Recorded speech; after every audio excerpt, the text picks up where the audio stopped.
자, 안녕하세요. 한국사 검정시험 필수 콕콕 김티의 우리 역사 속 스님 2탄. 오늘은 가장 중요한 원효와 의상 그리고 진울과 의천에 대해서 간단하게 수업을 해보려고 합니다. 자, 우선 우리 지난 시간에 삼국시대, 통일신라, 고려, 조선 순서대로 우리 역사 속 시험에 나오는 스님들을 한번 쭉 정리해 보았어요. 자, 이거 외에도 많지만 여기 나오는 것들은 확실히 정리하고 오늘 수업을 들어야 됩니다. 자, 그럼 오늘 본격적으로 원효와 의상, 의천과 진울, 신라, 통일신라의 원효와 의상과 의천, 진울에 대해서 한번 비교해 보도록 하겠습니다. 자, 원효와 의상은 사실은 통일신라라고 하긴 그렇지만 우리 태종 무열왕 한참 전쟁 시기에 불교에 대해서 배웠던 스님들이고요. 물론 통일신라 이후까지 살으셨던 스님들입니다. 자, 원효와 의상에서 가장 중요한 해골물 이야기 다 기억하시죠? 자, 그거를 기억하시고 보신다면 한 번에 이해하기 쉬울 것 같습니다. 자, 우선 해골물을 마시고 부처가 내 마음속에 있다라고 느낀 원효는 당나라 유학길을 포기하고 신라로 돌아와 불교의 대중화에 노력하게 됩니다. 어느 누구도 부처가 될 수 있다라고 내세우면서 아미타 신앙과 이 무예가 노래를 부르면서 길거리에서 백성들에게 노래와 춤을 추면서 이 불교를 전파한 인물이죠. 스스로를 소성거사라고 자기 자신을 낮추고 불교의 대중화에 노력했던 사람입니다. 의상은 당나라에 갔다 왔죠. 그리고 간음신앙을 내세웠는데요. 간음보살을 믿고 자비로 중생을 구함. 즉 원효는 내세, 죽고 나서의 극락을 좀 중시했고요. 나무아미타불만 외운다면 누구나 극락, 지금 말하면 천국에 갈 수 있다라고 주장했고요. 의상은 조금 더 지금의 현실을 중시했던 인물입니다. 자, 그 다음 원효는 일심사상과 화쟁사상을 주장했는데요. 자, 말 그대로 일심, 하나의 마음, 모든 것은 한 마음에서 나온다. 화쟁, 전쟁의 쟁 하지 말고 화합하자. 우리 서로 싸우지 말고 종파를 통합하자라고 좀 약간 평화주의자 느낌이 나죠. 자, 그 당시에도 불교가 여러 종파, 9개의 종파로 나눠져 있었어요. 그거를 모두 우리는 하나다. 싸우지 말고 화합하자라는 일심사상과 화쟁사상을 중요했고요. 자, 의상에서 가장 중요한 거는 이 화엄사상 정립입니다. 자, 의상은 당나라에 가가지고 화엄종에 가가지고 당나라 화엄종에 가서 화엄사상을 배워왔어요. 자, 그걸 갖고 와서 우리나라에 들어와서 해동화엄종, 즉 해가 뜨는 동쪽 우리나라죠. 해동화엄종이라는 걸 새롭게 만들었습니다. 그리고 부석사를 건립하여 거기서 화엄사상을 전파했죠. 의상은 부석사 외에도 낙상사 10개 가까이 절을 만들었는데요. 자, 이 부석사 아주 자주 나오는 거니까 꼭 기억하셔야 됩니다. 자, 의상하면 화엄종, 해동화엄종을 설립하였고 부석사를 건립하였다. 이 정도 꼭 기억하셔야 됩니다. 자, 이 원효와 의상이 쓴 책인데요. 원효가 쓴 책 대승기, 신론소, 금강산매경로, 신문화쟁론. 자, 외우기 어렵죠. 그래도 신문화쟁론 정도는 기억하기 쉬울 것 같아요. 자, 화쟁사상, 신문화쟁론 이거는 꼭 기억하시고요. 자, 원효는 개인적 저술가, 교화활동, 백성들과 함께하는 활동 중심했고요. 자, 이건 기본 상식이죠. 설총, 우리나라 최초의 문자인 이두를 만든 설총의 아버지가 됩니다. 원효는 원시인데요 라고 하면 안 돼요. 원효는 법명이고요. 원효의 실제 이름도 설시입니다. 설시. 설총의 아버지 바로 원효가 되었고요. 자, 의상은 책 역시 화엄종과 비슷한 화엄일승법 계도 정도 외우면 되고요. 자, 의상은 원효와 다르게요. 많은 제자를 양성했고 왕권의 안정성과 사회 통합에 기여했습니다.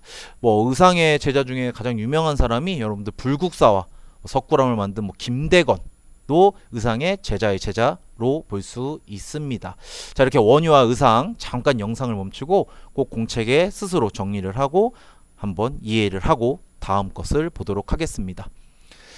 자, 그 다음은 이젠 진짜 필수 중에 필수. 자, 의천과 진울은요 원효랑 의상과 다르게요 비교하는 문제가 나옵니다. 의천과 진울은 지금까지도 우리나라 불교계에 많은 영향력을 미치고 있고요.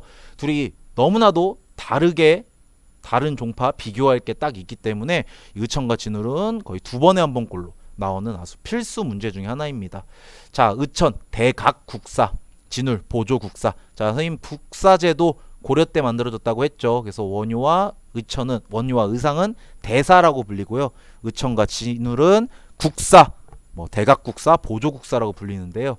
자, 이게 교과서에 나오는 사진입니다. 자, 의천과 진울 한번 비교해 볼까요? 자, 선생님의 생각은 진울은 지팡이가 나무죠. 의천은 이거 뭘로 만든 것 같아요? 황금으로 만든 것 같지 않나요? 자, 이렇게 기억하면 편합니다. 자, 의천은 지금 말하는 금수저 중에 금수저, 왕의 아들입니다. 진울보다도 한 100살 가까이 많습니다. 그러니까 의천은 금수저, 형님 이렇게 외우면 됩니다. 이름 대, 큰데 보조한다? 약간 이런 느낌이 나죠. 자, 그거를 기본으로 한번 비교해 보도록 할게요. 의천은 고려 중대 문벌귀족 시대 사람이고요. 진울은요, 무신직권기, 자, 무신들에 있었던 그 당시의 국사입니다. 자, 의천은 왕의 아들답게 국청사라는 개경에 있는 절 이름으로 활동했고요. 진울은 수선사라는 절 이름에서 활동을 했습니다. 자, 의천은 왕의 아들답게 아빠한테 부탁을 합니다. 아빠, 교장도감 만들어줘. 나 대장경 편찬할래. 그래서 교장도감을 만들어서 교장도감에서 대장경을 편찬하게 되고요. 자, 진울, 우리 무신직권기 때 사회가 많이 혼란스럽다고 했죠. 뭐 만적의 난도 있었고 다양한 백성들의 봉기도 있었고, 백성들만 문제가 있었던 게 아니고 불교도 많이 퇴락하게 됩니다. 이에 결사운동, 뜻을 같이 하는 승려들과 함께 깨끗한 불교를 만들자라는 결사운동을 펼쳤는데요. 이 수선사와 합쳐서 수선사 결사운동이라도 많이 불립니다. 자, 의천과 진울에 가장 비교한 게 많이 나오는 문제가요, 바로 이 교단 통합운동입니다. 자, 통일신라 말부터요, 우리나라 불교는 교종과 선종으로 나뉘게 됩니다.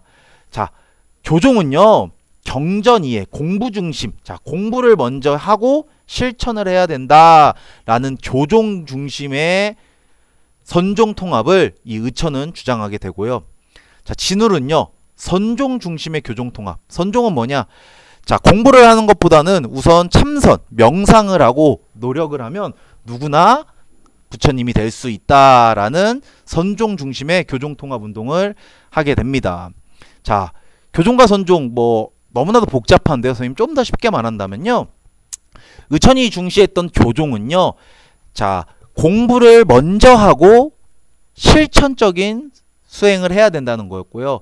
자, 진울이 강조했던 선종은요, 자, 실천을 먼저 하고 먼저 마음을 깨끗이 한 다음에 공부를 해야 된다라는 게 바로 선종과 교종의 차이라고 볼 수 있습니다. 자, 의천은요, 교종 중심의 선종을, 진울은요, 선종 중심의 교종의 통합운동을 각자 펼쳤습니다. 자, 이게 가장 중요하게 많이 나오는 건데요. 그래서 의천은 교간겸수를 주장했습니다. 자, 교간겸수란 뭐냐면요, 이 교가 이론적인 불교를 말하는 거고요, 이 간은 실천적인 불교의 공부법을 말합니다. 즉, 교종을 강조했으니까 당연히 교가 먼저 나오겠죠. 교간겸수 이렇게 나오고요. 자, 진울은요, 마음을 먼저 깨끗이 하고 지혜를 쌓는 게 같이 가야 된다. 자, 선종 중심이니까 정이 먼저 오겠죠. 정의 쌍수. 그리고 도노점수, 어느 순간 참선하고 직관한다면 어느 순간 깨닫는다는 뜻입니다. 깨닫고 난 다음에 차근차근 노력하자. 도노점수. 자, 의천과 진울은요, 가장 핵심적인 이론입니다. 교종 중심의 의천의 교간겸수, 그리고 선종 중심의 진울의 정해쌍수와 도노점수. 자, 시험에 아주 필수적으로 나오는 거니까요, 우선 이해를 하시고 그 다음에 외우시길 바랍니다. 자, 그런 의천은요, 지금도 남아있는 이 천태종이라는 것을 만들었고요, 진울은 지금까지도 있는 조계종이라는 교파를 만들어서 우리나라 불교에 아주 큰 기여를 한 두 분들입니다. 자, 의천은 참고로 뭐 아까도 말했지만 금수저, 왕의 아들, 문종의 아들이죠. 그리고 아빠한테 건의를 해서, 야, 우리 고려도 화폐를 만들어서 동전을 만들어서 유통하자라고 건의까지 했다고 합니다. 자, 여러분 내용이 많이 어렵죠. 선생님도 뭐 이렇게 대단하신 의천 대각국사와 보조국사의 뜻을 다 이해하지 못하지만 여러분들 교종과 선종, 선생님이 말한 정도로 한번 이해해 보시고요. 자, 교관겸수, 정해상수, 도노점수 한번 꼭 기억하시길 바랍니다. 자, 오늘은요 원효와 의상, 의천과 진울에 대해서 한번 비교해 보았는데요. 한번 공책에 정리를 하면서 모르는 내용은 교과서와 인터넷을 통해서 한 번 더 정리를 하고 무조건 외우기보다는요. 자, 원효와 의상의 배경 그리고 의천과 진울의 배경을 생각하고 이해한다면 좀 더 쉽게 암기될 것 같습니다. 자, 김태의 우리 역사 속 스님 2편 이렇게 마무리하고요. 3편은요. 우리 한번 교과서 속에 있는 스님들의 사진을 한번 같이 훑어보는 시간을 갖도록 할게요. 자, 오늘도 고생했습니다. 안녕.